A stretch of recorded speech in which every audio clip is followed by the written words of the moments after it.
70 anyos nga sospek sa pagpatay sa iyang kasambahay sa Davao City, miangkon na sa salaod sumala sa kapulisan. Ano yung report ni John D. Esteban?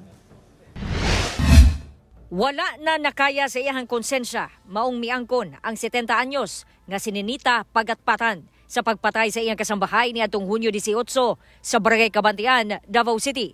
Kinisumala sa kapulisan. Based sa statement sa ato ang station commander, nga niangkon sa iya ang maong suspect nga siya mismo ang nagpatay sa iyang katabang ug walay labot ang iyang anak. No kay dili na daw madala siyang konsensya bukat daw sa iyang pamati nga wala siya gasulti sa tinuod nga nahitabo ato.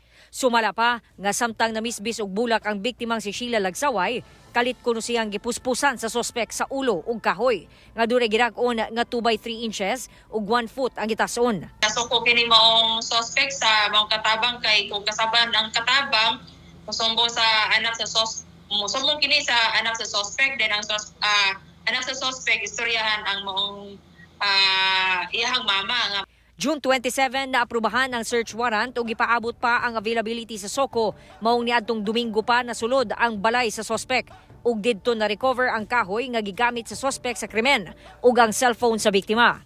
Kahinumduman nga nakuhaan sa CCTV ang pagguyod sa sospek gamit ang trolley sa patayng lawas sa biktima nga nakaputos og trapal ug napalga na lamang kini at bangsaw sa kabalay 60 metros ang gilayon gikan sa balay sa sospek.